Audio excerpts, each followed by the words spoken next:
નમસ્કાર દોસ્તો, હું મનોજ પંડ્યા. આજે આપણે એક એવા વ્યક્તિને મળવાના છે કે જેમના મોઢામાં ફક્ત એક નાની ચાંદી થઈ હતી, પણ જ્યારે એનો રિપોર્ટ આવ્યો ત્યારે ખબર પડી કે એમને મોઢામાં કેન્સર છે. ચાલો મળીએ દિલીપભાઈને.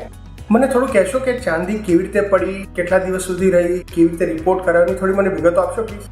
એમાં છે કોવિડ કાળ હતો મનોજભાઈ. એ સમયગાળામાં ચાંદી મને 5-7 દિવસ કે 10 દિવસ રહી, બરોબર. પછી મેં હોસ્પિટલ ગયો, પછી મેં બાયોપ્સી કરાવી, તો એની અંદર આ બધા કેન્સરના સિમ્પટમ આવ્યા અંદર, જેથી કરીને મને પછી ખાતરી થઈ ગઈ કે આ ચાંદી છે ને એ તો નોર્મલ નથી, સાધારણ નથી, કેન્સરની ચાંદી છે.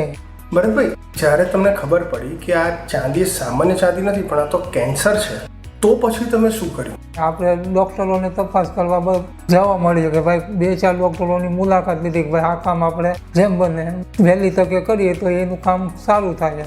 એક ડૉક્ટર પાસે આપણે કામ કરવાનું નક્કી કર્યું કે ભાઈ આપણે આ ડૉક્ટર પાસે કામ કરવું છે. એ સાહેબની પાસે કામ કરવા ગયા.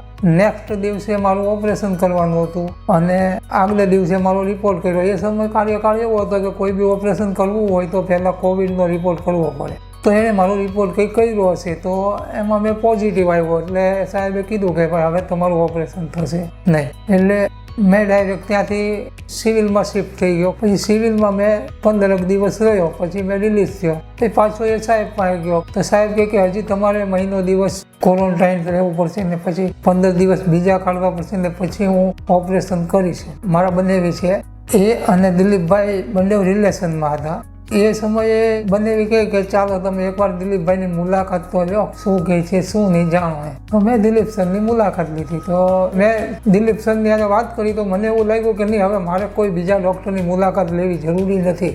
આવું સમજીને મેં કામ કરવાનું નક્કી કરી નાખ્યું. દિલીપભાઈ, આ તમારું જે ઓપરેશન થયું એના વિશે થોડું મને જાણકારી આપો ને. મારે અહીંયા ચામડીથી લઈ અને તે હાડકા સુધી કેન્સરના સિમ્પટમ આવી ગયેલા અને આખો ભાગ મારો છે ને અહીંયા સુધી બધે હતું કેન્સર.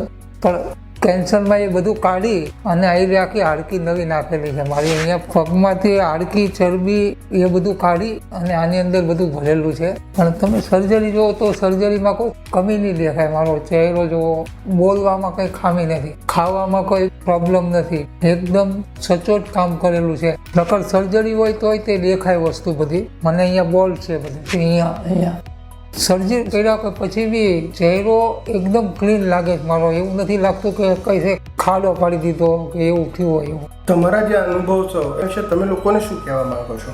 શરીરની અંદર આપણને મોઢામાં કે ગમે ત્યાં આપણને ચાંદીઓ ઘણા પ્રકારની નીકળે છે. જેમ કે કોઈ ચાંદી ઝેરી હોય, કોઈ ચાંદી ફોડકા ટાઈપ હોય. પણ કોઈ પણ જગ્યાએ ચાંદી નીકળે એટલે એને એક ટાઈમ હોય કે ભાઈ 15 દિવસ કે 20 દિવસ તમે નોર્મલ ડૉક્ટરની દવા લઈ શકો છો. પણ પછી આપણે એમાં આગળ વધવું પડે. આગળ વધ્યા વગર આપણને ખ્યાલ ના આવે. ને એ ચાંદી છે એ ઝેરી હોય તો પણ એમાં કેન્સરનું રૂપ ધારણ કરી લે છે. મેં સાહેબ પોઝિટિવ આવ્યો ને એમાં મારો મહિનો ગયો, એને કારણે કદાચ મારું આગળ વધી ગયું. એમ મારે પહેલાં હતું નોર્મલ જ, પણ એ મહિનો કાઢવાથી મારે આગળ વધી ગયું હોય. તમે 5-15 દી કે મહિનો દિવસ ગમે એની દવા લઈ લો પણ એનો તમને ડિફરન્સ દેખાતો ન આવે તો આપણે બાયોપ્સી કરવી જરૂરી છે. બાયોપ્સી કર્યા પછી તમને શું છે એ નક્કી થઈ જાય. દિલીપભાઈ, તમે તમારો ટાઈમ આપ્યો એ બદલ થેન્ક યુ સો મચ.